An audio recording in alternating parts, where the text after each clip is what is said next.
బాగున్నారని అనుకుంటున్నాను. ఫ్రెండ్స్ చూడండి, ఇక్కడ ఒక బోట్ ఉంది, బాగా శిథిలం అయిపోయింది. చూసారా, బాగా శిథిలం అయిపోయింది. సో ఇది ఎప్పుడంటే ఇది తుఫాన్ టైం అప్పుడు ఒక ఇన్సిడెంట్ జరిగింది. తీవ్రమైన గాలులు బట్టి ఏంటంటే తీవ్రమైన గాలితో ఈ బోట్ ఏంటంటే అలల్లోని బాగా ఇరుక్కొని ఇలా శిథిలం అయిపోయి ఇలా ఒడ్డున పడిపోయింది. బట్ ఏంటంటే ఈ తీర ప్రాంత నివసించే మత్స్యకారులకి ఏంటంటే ఇదే మేజర్ ప్రాబ్లం. ఏంటంటే అంటే సామర్థ్యం మించి ఎక్కువ అంతే ఇంట్లో అంతే ఒక ఫ్యామిలీ సామర్థ్యం మించి మనీ అనేది ఎక్కువగా ఇన్వెస్ట్ చేస్తారు. ఇన్వెస్ట్ చేసిన తర్వాత ఏంటంటే వాళ్ళు ఉన్న ప్రాబ్లం ఏంటంటే ఇలాంటి తుఫాన్లు తగిలేటప్పుడు ఏంటంటే ఈ బోట్లు ఏంటంటే ఇలాంటి నష్టానికి గురైపోతాయి.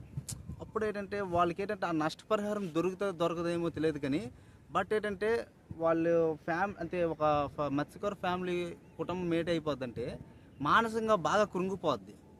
వాళ్ళకున్నది అదే జీవనం, వాళ్ళకున్నది అదే ఆస్తి. అంటే ఈ ఆస్తులు ఏమంటారంటే చరాస్తులు అంటారు అనమాట.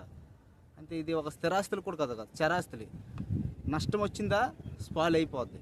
సో పూర్వం ఎలాగుండేదంటే చిన్న చిన్న తెప్పలు ఉండేవి. సో ఆ తెప్పలు ఏంటంటే దానివల్ల అంత ఎఫెక్ట్ ఉండేది కాదు, అంత ఎక్కువగా అంత ఇన్వెస్ట్ చేసేవారు కాదు. అంటే ఉన్నదాంట్లో సాంప్రదాయ బోట్లతో జీవనోపాధి బాగా సాగేది. బట్ ఏంటంటే ఇలాంటి బోట్లు వచ్చేటప్పుడు ఆ ఇన్వెస్ట్మెంట్ అనేది ఎక్కువ వెళ్ళిపోయింది అనమాట. ఇన్వెస్ట్మెంట్ అనేది ఎక్కువ వెళ్ళిపోయిన బట్టి ఒక ఫ్యామిలీ సామర్థ్యం మించి అధికంగా ఇన్వెస్ట్ చేస్తారు. ఇన్వెస్ట్ చేసిన తర్వాత రాబడి అంటే రావట్లేదు. అంటే ఏదో ఆ రోజుకి ఏదో గడుస్తుంది అన్నట్టు వెళ్ళిపోతుంది. అంతేగాని ఇన్వెస్ట్ చేస్తారు ఒక లెక్క అనుకుంటే రాబడి కూడా చాలా రేర్గా వస్తుంది. సో అంత ఆర్థిక పరంగా అంత కృంగిపోతుంటారు మత్స్యకారులు. సో చూడండి, బాగా శిథిలం అయిపోయింది. సో ఇలాంటి శిథిలమైన జీవితాలే మత్స్యకారు జీవితాలు కూడా. చూడండి, మత్స్యకారు జీవితాలు కూడా ఇలా శిథిలమైపోయిన జీవితాలే. చూసారా? సో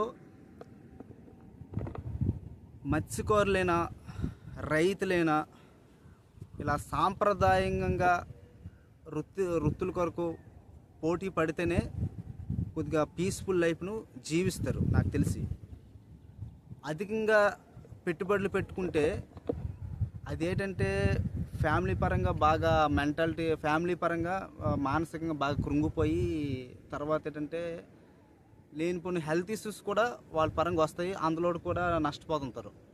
హెల్త్ అండ్ ఏంటంటే ఇన్వెస్ట్మెంట్ ఎక్కువ పెడతారు, రాబడి తక్కువ, ఇలాంటి చాలా కష్టాలు అనుభవిస్తుంటారు మత్స్యకారులు అంటే నేను కూడా మత్స్యకారునే.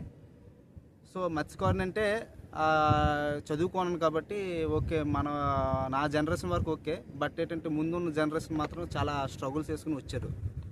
వాళ్ళకి ఏంటంటే చిన్న విషయం కాదు, వాళ్ళకి యాడ్స్ చెప్పాలి. చూడండి, ఓకేనా? సో ఈ బోర్డు దిక్కు చూడగా నాకు అనిపించింది ఏంటంటే మత్స్యకారుల జీవితాలు కూడా ఇలా శిథిలమైపోయిన జీవితాల్లాగా అనిపించింది.